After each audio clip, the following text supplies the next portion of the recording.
Hello guys, আসসালামু আলাইকুম। আপনি কেন মালদ্বীপ ঘুরবেন এবং মালদ্বীপ দেখার মতন কী আছে বা মালদ্বীপ কিসের জন্য বিখ্যাত, কেন ইউরোপ আমেরিকা থেকে প্রতিদিন হাজার হাজার মানুষ, প্রতি বছর কয়েক মিলিয়ন মানুষ কেন মালদ্বীপ ঘুরতে আসেন? ইউরোপ আমেরিকার মতো সুইজারল্যান্ড, ইতালি সহ অনেক উন্নত এবং অনেক সুন্দর দেশ থাকা সত্ত্বেও কেন তারাও আসে এই দেশে, সেই বিষয় সম্পর্কে আমি বিস্তারিত তুলে ধরব। এবং কিভাবে আপনি মালদ্বীপে আসবেন এবং কি কি পেপারস বা ডকুমেন্টস লাগবে সে বিষয়ে আমি তুলে ধরব। মালদ্বীপে কোথায় ঘুরবেন, কোন কোন ভুলগুলো করবেন না, কি কি ডকুমেন্টস সাথে রাখবেন, সে বিষয়গুলো আমি ভালো করে তুলে ধরব। যারা মালদ্বীপ ঘুরতে আসতে চান তাদের কাছে আজকের ভিডিওটি হতে পারে খুবই গুরুত্বপূর্ণ। আসলে আমি নিজেও যখন মালদ্বীপে ঘোরার ইচ্ছা পোষণ করি, তখন আমি ইউটিউব এবং গুগল সার্চ করি এবং এজেন্সি সহ বিভিন্ন বন্ধুবান্ধবের কাছ থেকে তথ্য নিতে থাকি। তো আজকের ভিডিওটি যদি আপনি মনোযোগ সহকারে দেখেন, আশা করি আপনার এজেন্সি, ইউটিউব, তারপরে গুগল সার্চ এবং বন্ধুবান্ধবের থেকে এত তথ্য নেওয়া বেশি একটা দরকার হবে না। ধৈর্য ধরে 10 মিনিটের ভিডিওটি কষ্ট করে একটু দেখুন, ইনশাল্লাহ আপনি যাবতীয় তথ্য পেয়ে যাবেন। আর আমার চ্যানেলটি ভালো লাগলে অবশ্যই সাবস্ক্রাইব করুন। যারা সাবস্ক্রাইব করছেন তারা লাইক, কমেন্ট, শেয়ার করুন। বন্ধুরা, মালদ্বীপ কেন ঘুরবেন? মালদ্বীপ এশিয়া মহাদেশের সার্কভুক্ত একটি দেশ, মুসলিম কান্ট্রি। এখানকার মানুষগুলোর চেহারা, আল্লাহ মাফ করুক, মনে হয় সোমালিয়ার দস্যুদের মতো। দেখলে আপনি ভাববেন যে এই দেশটা এত সুন্দর, কিন্তু এখানকার মানুষের চেহারা এতটাই কালো এবং এখানকার মানুষের চুলগুলো আবারও বলি সোমালিয়ার জলদস্যুদের মতো।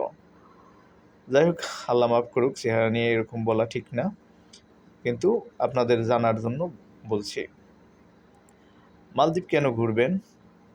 মালদ্বীপ 1200+ আইল্যান্ডের সমন্বয়ে একটি দেশ, যেখানকার 200 আইল্যান্ডে লোকজন বসবাস করে। সমুদ্রের পানির লেভেল বা লেয়ার থেকে মাত্র 2 মিটার উচ্চতায় মালদ্বীপের অবস্থান।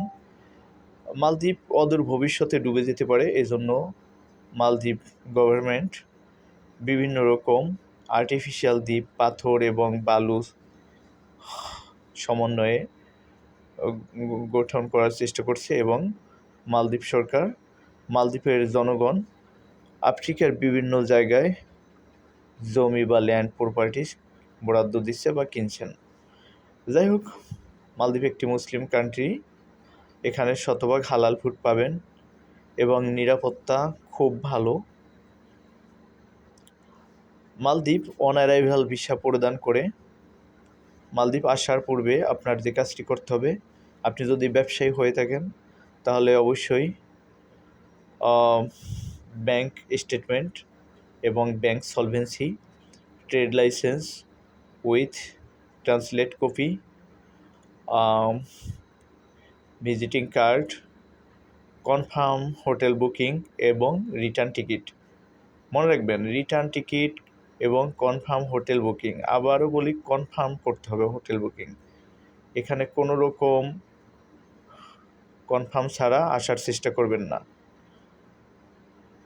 আমার 7টি দেশ ট্রাভেল করা সত্ত্বেও আমাকে ইমিগ্রেশন প্রায় 7-8 মিনিট কোশ্চেন করছে। আমার ভাই এবং আমার বন্ধু তাদেরকে প্রায় 20 মিনিট এক এসি স্যারের রুমেই রাখছে, তারপরে 10 জনের কাছে হাত বদল করতে করতে তারপরে তারা আসছে। বিমান ছাড়ার আধা ঘন্টা পূর্বে বিমান ছাড়ার গেট ক্লোজ হবে, ঠিক সেই মুহূর্তে তাদের ছাড়ছে। তো যারা জব করেন তারা এনওসি এবং জব সার্টিফিকেট, স্যালারি সার্টিফিকেট এগুলো নিতে ভুলবেন না। আর কনফার্ম হোটেল বুকিং এবং রিটার্ন টিকিট তো থাকবেই। এবং একটি ইমোগা ফর্ম ফিল আপ করতে হয় অনলাইনে, সেটি করবেন অবশ্যই। আর মিনিমাম ক্যাশ ডলার রাখবেন, $500 কমপক্ষে রাখার চেষ্টা করবেন। যাদের ডুয়েল কারেন্সি কার্ড আছে সেখানেও, এবং পাসপোর্টে এন্ডোজ করে রাখার চেষ্টা করবেন। আমরা মূলত মাফুসি আইল্যান্ডে প্রথমে আমরা ইউএস বাংলার একটি ফ্লাইট ধরে ঢাকা শাহজালাল আন্তর্জাতিক বিমানবন্দর থেকে এখানে মেলেনা ইন্টারন্যাশনাল এয়ারপোর্টে মালদ্বীপে এসে পৌঁছাই।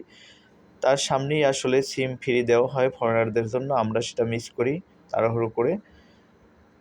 আমরা ফেরিতে আসার চেষ্টা নিয়ত করছিলাম আগে, কিন্তু হুট করে আমরা ফেরিতে না উঠে স্পিড বোটে চলে আসি, যেখানে $15 লাগে। তো আপনারা যদি ফেরিতে আসেন সম্ভবত 20 রুপিয়া লাগে। মালদ্বীপের মুদ্রার নাম রুপিয়া, 1 রুপিয়া সমান বাংলা টাকা 7 টাকা। এখানের ভাষার নাম দেভেহি। যাই হোক, আপনি ইংলিশ হিন্দি এখানে সমানে চলে, কোনো সমস্যা নেই। হিন্দি বললেও হবে, ইংলিশ বললেও চলবে, আপনি একটা জানলেই চলবে, এই দুইটার একটা। তো আমরা ওখান থেকে স্পিড বোটে $15 দিয়ে এসে মাফুসি আইল্যান্ডে উঠি।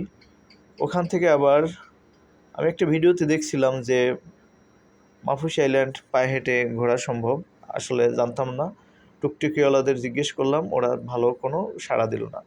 একজনকে জিজ্ঞেস করলাম, তারপরে সে বলল ভেরি লং। তখন আরেকটা টুকটুকির সাথে কথা বললাম, আমাদের এই হোটেল নিয়ে চলো। আসছি বলে $2 দাও, অথচ 5 মিনিট পায়ের পথ। যাক, $2 মানে বাংলা টাকার 250 টাকার মতন দিলাম। পরের দিন আমরা সমস্ত মাফুসি আইল্যান্ডটা পায়ে ঘুরলাম, মাত্র 45 মিনিট সময় লাগছে। তাহলে বুঝুন একটি আইল্যান্ড কতটুকু বড়। সমস্ত আইল্যান্ড ঘুরতে এই মাথা থেকে ও মাথায় যেতে সর্বোচ্চ 10 মিনিট সময় লাগে, 10 থেকে 12 মিনিট সময় লাগে। আর এখানে শত শত স্পিড বোট আপনারা দেখতে পাচ্ছেন।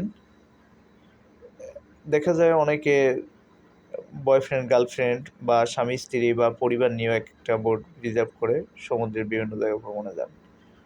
কেউ প্যারাসেলিং করেন, কেউ মাছ শিকার করতে যান, তারপরে কেউ এমনিতে ঘুরতে যান, কেউ অন্য প্রাইভেট রিসোর্টে যান। এটি একটি আইকাম ব্লু সি ভিউ হোটেল। এগুলো মোটামুটি একটু এক্সপেন্সিভ, পার নাইট ভাড়া আছে প্রায় 40-50 হাজার টাকা বাংলাদেশি, মানে $300-350। তো আমরাও ক্যাশ ডলার নিয়েছিলাম সাথে, পাশাপাশি পাসপোর্টে ডলার ইন্ডুস করে ডুয়েল কারেন্সি কার্ডও ছিল আমাদের। আর আমাদের আরেকটু কথা বলে রাখি, মালদ্বীপে হোটেল ভাড়া অনেক বেশি। আমরা booking.com থেকে বুক করছিলাম, পার নাইট $53 না $57 শো করছিল, কিন্তু সাথে ব্যাপক ট্যাক্স এবং সার্ভিস চার্জ এবং প্রপার্টিস কস্ট সব মিলে 3 রাত মাফুসি আইল্যান্ডে হোটেল ভাড়াই ছিল 45,000 মতন। আমরা 3 জন অবস্থান করছি, পার হেড 15,000 টাকা। ভাবুন তো, আদার্স কান্ট্রিতে 3 রাত না 5 রাতও থাকা যায় 3 জন 15,000 টাকা, অথচ এখানে 3 রাত 45,000 টাকা, তাও খুব হাইফাই হোটেল না, 20 থেকে 5-7 মিনিট ভিতর হোটেল। আর এখানকার খুব নামি দামি হোটেল হচ্ছে আরিনা এবং কানি হোটেল। এখানকার পার নাইট $300-400-500 পার নাইট খরচ। সিভু মানে সামুদ্রিক সাইডে খরচ আরও বেশি। মাফুসি আইল্যান্ডটা বাংলাদেশের মানুষের কাছে খুব জনপ্রিয় বা পপুলার। আমরা এই মাফুসি আইল্যান্ডে অবস্থান করছি। আইল্যান্ডটা অনেক সুন্দর এবং এখানকার নিরাপত্তা ব্যবস্থা খুব জোরালো। আর এখানে খাবার দাম সব কিছু একটু বেশি, মোটামুটি বাংলাদেশের 3 থেকে 4 গুণ। ধরুন বাংলাদেশে আপনি মুরগির মাংস দিয়ে খাবার খেলে আপনার বিল হবে 100 থেকে 100 টাকা, এখানে সেটা 400 থেকে 450 টাকা। এটি একটি বিশাল পাথর, কয়েক মণ না কয়েক টন ওজন হবে। কীভাবে এটা তারা তুলে আনছে আল্লাহ মাহমুদ ভালো জানেন। দর্শক, আমাদের চ্যানেলটি যদি ভালো লাগে, এই সেই মাফুসি আইল্যান্ড দেখুন, মাফুসি আইল্যান্ডের মাফুসি লেখাটা দেখাচ্ছি।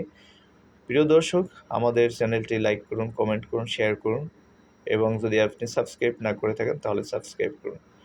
আমি মালদ্বীপ সহ 8টি দেশ ট্রাভেল করেছি। দেশ ও বিদেশের সুন্দর সুন্দর ভিডিও এবং তথ্য নির্ভর ভিডিও, বাস্তব অভিজ্ঞতা দিয়ে আমি কথা বলি, মন গড়া বা শোনা কথা বলি না। কারণ হয়তোবা আমার তথ্যের উপরে ভিত্তি করে আপনি একটা ডিসিশন নেবেন, সেখানে ভুল ডিসিশন নেবেন এমনটা চাই না। এই যে 2 ভাইকে দেখলেন, এরাই আসলে রিয়েল মালদ্বীপ। বলছিলাম যে সোমালিয়ার দস্যুদের মতো চেহারা, আল্লাহ আবার মাফ করুন। দেশটি অনেক সুন্দর, মানুষের ব্যবহার, আচার আচরণ বিধি সুন্দর, চেহারা তো বিষয় না, আসলে মানুষের ভিতরটাই আসল। কারণ all that glitters is not gold. চকচক করলেই শোনা হয় না। অনেকে চকচকে দেখছি, কিন্তু অনেক খারাপ মনের মানুষ।